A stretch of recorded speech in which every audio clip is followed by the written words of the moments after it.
Hello everyone.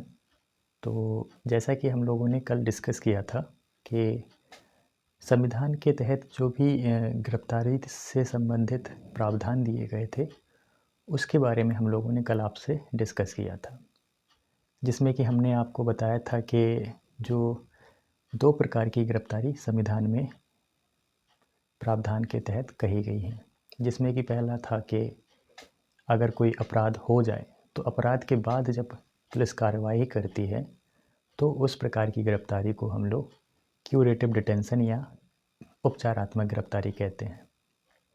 दूसरी प्रकार की जो गिरफ्तारी थी, मैंने आपको एक एग्ज़ाम्पल दिया था कि यदि मान लीजिए कि मैं कोई अपराध करने की योजना बनाऊं या अपने मन में ही इस प्रकार की प्लानिंग गठित करूं और इसका अप्रत्यक्ष रूप से किसी पुलिस को मेरे बारे में संदेह हो जाए, तो उस संदेह के आधार पर पुलिस चाहे तो मुझे गिरफ्तार कर सकती है।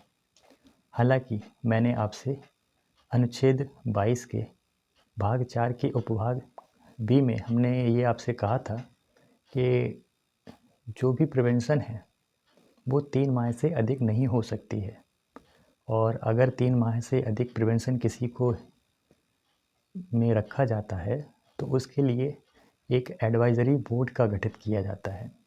और इस एडवाइज़री बोर्ड में मैंने आपको बताया था कि एक रिटायर्ड या वर्तमान कार्यरत हाई कोर्ट के चीफ जस्टिस होने चाहिए और 2 न्यायिक सदस्य होने चाहिए, जो कि ये सलाह करते हैं और वो जो है डिसीजन देते हैं कि आपको आगे जो है इस डिटेंशन को बढ़ाना चाहिए या इसको नहीं बढ़ाना चाहिए।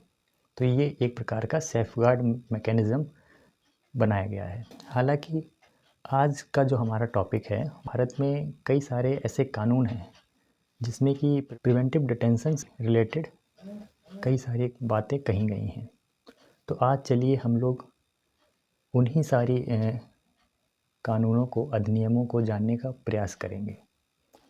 लेकिन सर्वप्रथम हम लोग ये सब जानें उससे पहले ये नज़र डाल लेते हैं कि क्या आज़ादी से पहले ऐसे कोई प्रावधान थे, यानी कि अंग्रेज़ों के कार्य के दौरान। देखिए, ब्रिटिश काल में जैसा ही अगर हम देखें तो उनका मोटिव ही यही था कि ज़्यादा से ज़्यादा यहाँ से संसाधनों का दोहन करना और जितना भी हो सके जो भी उस समय आंदोलन की जो करने के जो भी लोग थे, जो भी क्रांतिकारी थे, उनका सरकार के प्रति जो है आक्रामक रुख था, तो उसको दबाने के लिए जो है ऐसे कानूनों को ब्रिटिश सरकार के द्वारा भी लागू किया गया था। तो डिफेंस ऑफ इंडिया एक्ट 1915 बना। उसी प्रकार से आपने सुना होगा या आपको इस कांड के बारे में, जलियांवाला बाग हत्याकांड के बारे में भी आपको पता होगा।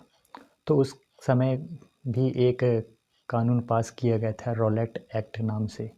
तो उसमें भी जो है लोगों को बगैर किसी वारंट के, बगैर किसी कारण बताए हिरासत में लिया जा सकता था। तो ये तो हो गई ब्रिटिश कालीन बात। लेकिन ऐसे क्रूर कानूनों का देश के आज़ादी के बाद भी बनाए रखना, तो ये क्या ये एक तार्किक निर्णय था? और इसी मुद्दे पर हमारे संविधान सभा में कई सारे लोगों ने इस मुद्दे को उठाया भी। तब ऐसे में हमारे कॉन्स्टिट्यूशन के निर्माता डॉक्टर बाबा साहब अम्बेडकर, उन्होंने जो है ये अपने तथ्य को रखा और उन्होंने ये बताया कि देश में कुछ ऐसे असामाजिक तत्व हमेशा से ही रहेंगे या ऐसे असामाजिक तत्व होंगे जो कि देश का विखंडन करने की ओर या देश की संप्रभुता को चुनौती देने की ओर अग्रसर होंगे। तब ऐसे में कुछ ऐसे कानून होने चाहिए जो कि इनको प्रोएक्टिवली, यानी कि इनके ऐसे कार्यों को अंजाम देने से पहले ही कुछ ऐसे कानून बनाए जाएं ताकि इनको जल्द से जल्द पकड़ा जा सके या इन्हें हिरासत में लिया जा सके। तो कहीं ना कहीं ये उनके भाषण में ये मंशा थी कि ऐसे कानूनों को एक अनिवार्य बुराई के रूप में उन्होंने कहा था, यानी नेसेसरी एविल कहा था कि ऐसे कानूनों को निर्माण किया जाए। तो ये तो थी बात बाबा साहब अम्बेडकर की और संसद के बहस को लेकर के। और जैसा कि आप लोगों ने देखा कि भारतीय संविधान में मूल अधिकारों में हिरासत से संबंधित अधिकारों को शामिल किया गया। परंतु देश जैसे ही आज़ाद हो रहा था तो उस समय देश में कई सारी समस्याएं दिख रही थीं। देश का उस समय इंटीग्रेशन महत्वपूर्ण था, एकीकरण करना था, राज्यों का अलग अलग राज्यों की मांगें उठ रही थीं। इसके अलावा जो सबसे विभीषणकारी जो व्यथा थी उस समय वो विभाजन की थी। और उस समय इस विभाजन के कारण कई सारी घटनाएं देखने को मिली, जिसमें कि सांप्रदायिक हिंसा भी शामिल थी। तो इन सांप्रदायिक हिंसाओं और असामाजिक और अराजनैतिक क्रांति जो भी लोग थे ऐसी क्रियाओं को अंजाम दे रहे थे, असामाजिक क्रियाओं को अंजाम दे रहे थे, अलगाववादी क्रियाओं को अंजाम दे रहे थे, ऐसे लोगों का दमन करना अनिवार्य था। तो सरकार के तब जो गृह मंत्री थे सरदार पटेल, उन्होंने संसद में एक एक्ट पारित किया जिसका नाम था प्रिवेंटिव डिटेंशन एक्ट, निवारक निरोध अधिनियम 1950। इस अधिनियम में ऐसे किसी भी व्यक्ति को जो कि भारत के अहित में यानी कि उसके अखंडता को चुनौती दे या भारत की सुरक्षा को चोट पहुंचाए, उसके लिए जो है इस कानून की व्यवस्था की गई थी और इसमें जो है 1 वर्ष तक की सज़ा का प्रावधान किया गया था। अब ऐसे में कई सारे उस दौर में बात चल रही थी और ऐसे कुछ मामले उठे कि ये जो प्रस्तावित कानून है वो संविधान के मूल अधिकारों के विरुद्ध है, जिसमें कि हमें कारण जानना और साथ ही साथ अपने पसंदीदा वकील करने की आज़ादी और स्वतंत्रता देता है। तब ऐसे में AK गोपालन मामला सामने आया और इस मामले में जो प्रिवेंटिव डिटेंशन एक्ट की धारा 14 थी उसको चुनौती दी गई। तो सुप्रीम कोर्ट ने उस समय ये कहा कि ये जो प्रिवेंटिव डिटेंशन की जो धारा 14 है वो उस समय डॉक्ट्रिन ऑफ सेपरेबिलिटी के तहत निरस्त कर दी गई थी। इसके कारण कुछ मूल अधिकारों का हवाला देते हुए सुप्रीम कोर्ट ने ये कहा था कि हम जो हैं प्रिवेंटिव डिटेंशन की जो धारा 14 है उसको ओवरराइड करते हैं, क्योंकि वो मूल अधिकारों से उल्लंघन करती थी। ये जो बात कही गई है वो हमारे आर्टिकल 13 क्लॉज 1 में कही गई है, जो कि किसी राज्य के विरुद्ध जाकर भी जो है मूल अधिकारों का संरक्षण की बात करता है। अब अगर हम बात करें नेक्स्ट लेजिस्लेशन की, तो 1962 में हमें देखने को मिलता है।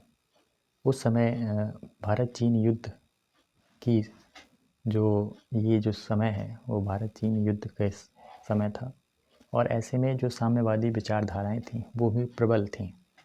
देश में भी साम्यवादी विचारधाराओं से प्रेरित होने वाले कई सारे लोग थे और इसी सिलसिले में जो दक्षिण भारत में तमिलनाडु राज्य था वहाँ पर TMK के लीडर CN अन्नादुरई वो भी मद्रास राज्य के पृथक राज्य की मांग करने लगे थे।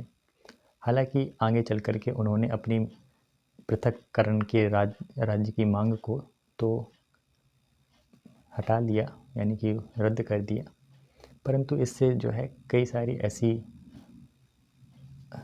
चीज़ों को बढ़ावा मिला, ऐसे लोगों को बढ़ावा मिला जो कि आगे चलकर पृथक्करण की मांग को बढ़ा सकते थे।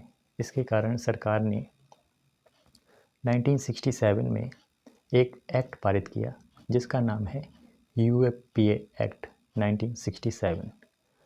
अनैतिक गतिविधि रोकथाम अधिनियम। इस यूएपीए एक्ट में वर्तमान समय में अगर हम देखें तो समय के साथ साथ इसमें कई सारे संशोधन भी किए गए हैं। इसकी बात हम लोग आगे चल कर के करेंगे विस्तार से, क्योंकि वर्ष 2019 में इस यूएपीए एक्ट में संशोधन भी किया गया है, जिससे इसकी पावर को और ज़्यादा बढ़ा गया है। ये दूसरा लेजिस्लेशन था यूएपीए, जिसमें कि प्रिवेंटिव डिटेंशन के बारे में जिक्र है, जो कि हम लोग आगे बात करेंगे इसके बारे में विस्तार। 1970s की डिकेड में अगर हम देखें तो आपातकाल के दौरान भी एक नया लेजिस्लेशन लाया गया था, जिसका नाम था Misa, maintenance of security act. कहा जाता है आपातकाल के समय हमारे देश में कई ऐसे लोग थे, राजनेता, राजनयिक, जिनको उस समय संदेह के आधार पर पकड़ के जेल में बंद कर दिया गया था, जिसमें कई सारे राजनीतिक। तो उस दौर में इस एक्ट को लाया गया था। हालांकि आपातकाल के ख़त्म होने के बाद इंदिरा गांधी की सरकार जब सत्ता से बाहर हो गई और जनता पार्टी की सरकार सत्ता में आई, तो उसने इस कानून को रद्द कर दिया गया। लेकिन आगे चल कर के 1980s में एक राष्ट्रीय सुरक्षा अधिनियम लाया गया, जिसे हम एनएसए भी कहते हैं। ये जो राष्ट्रीय सुरक्षा अधिनियम है, वो देश की संप्रभुता और अखंडता को बनाए रखने और साथ ही साथ अगर देश की सुरक्षा पर किसी प्रकार का खतरा हो, तब ऐसे में इस एनएसए एक्ट के तहत किसी की भी गिरफ्तारी की जा सकती है और उसको हिरासत में 1 वर्ष से मिनिमम 1 वर्ष तक उसे हिरासत में रखा जा सकता है, निवारक निरोध के संदर्भ में। अब अगर हम बात करें इसी दौर में, यानी कि अगर हम इससे पहले बात करें 1958 में, तो एक और लेजिस्लेशन पारित किया गया था AFSPA, arms force special power act. ये जो arms force special power act था, ये आपसपा उस समय नागालैंड में उठ रही अलगाववादी समस्याओं को देखते हुए इसे पारित किया गया था।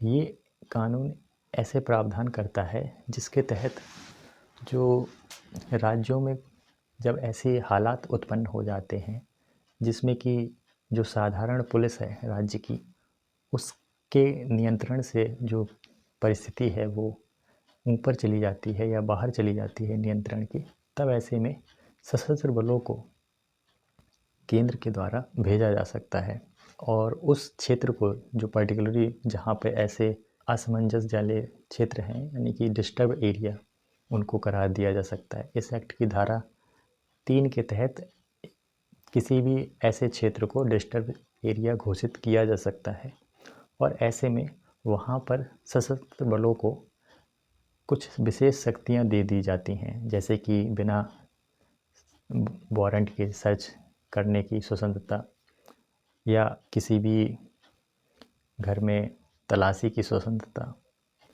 और किसी भी शस्त्र को सीज करने की स्वतंत्रता इत्यादि भी उन्हें दी जाती है। आपसपा आगे चल कर के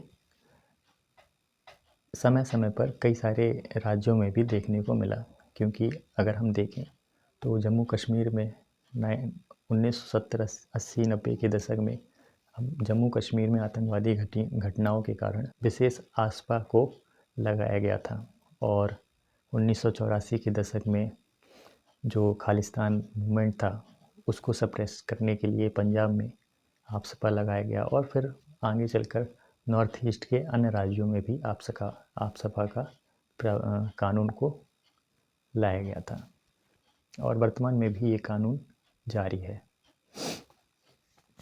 तो ये थे आपसपा का जो कानून था।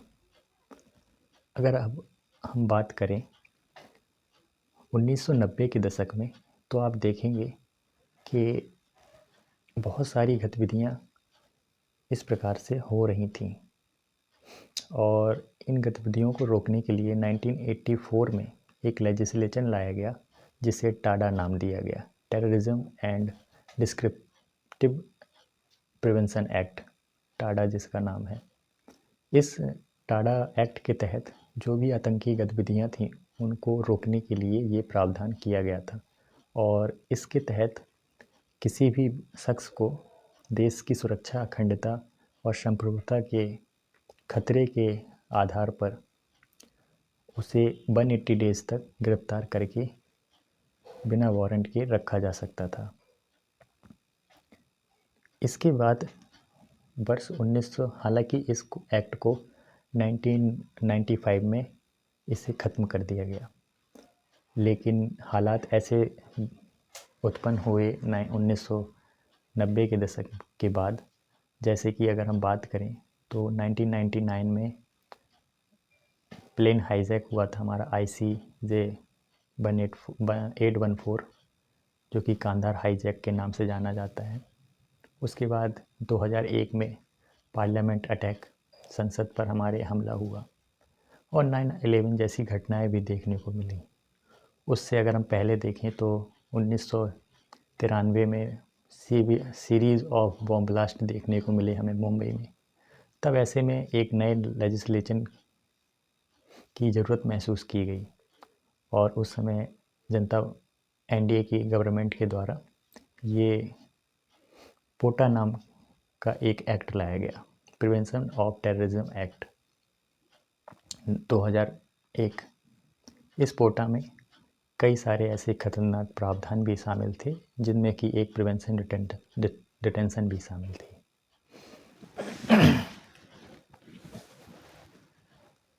हालांकि इसे वर्ष 2004 में समाप्त कर दिया गया, लेकिन 9/11 अटैक के बाद जो मुंबई में 9/11 अटैक हुआ, उससे देश में एक ऐसा माहौल देखा गया, और जो हमारी सुरक्षा एजेंसियां थीं उनके फेलियर, उनके मैनेजमेंट में कुछ असमंजस की भावना भी देखने को मिली। तब ऐसे में एक संस्थापित संस्था को, यानी कि एक डेडिकेटेड संस्था को बनाए जाने का, गठन किए जाने का प्रावधान किया जाने लगा, और ऐसे में तब जा कर के वर्ष 2008 में NIA का गठन किया गया, राष्ट्रीय इन्वेस्टिगेशन एजेंसी। ये जो एजेंसी है वो विशेषीकृत लोगों के द्वारा, ये स्पेशल पर्पज़ उद्देश्य रखते हैं, ऐसे लोगों को इसमें शामिल किया गया, और इस एजेंसी के कई सारे प्रावधान भी जो हैं हम लोगों को आगे जानने हैं। ये हमारे देश की एक सर्वोच्च जांच एजेंसी है, जिसे इंटरपोल का दर्जा प्राप्त है। इस NIA एक्ट में कई सारे एक्ट प्रोविजंस को भी शामिल किया गया था, जैसे कि अगर हम बात करें जिसमें इसमें UAPA के साथ साथ कई सारे, जैसे कि विस्फोटक एक्ट, मतलब विस्फोटक एक्ट को भी इसमें शामिल किया गया था। इसके अलावा इसमें जो अवैध तस्करी होती है, ऐसे रोकथाम के लिए जो एक्ट बने गए हैं उसको भी इसमें शामिल किया गया है। मानव तस्करी से रिलेटेड जो मुद्दे हैं उसको भी इसमें शामिल किया गया है।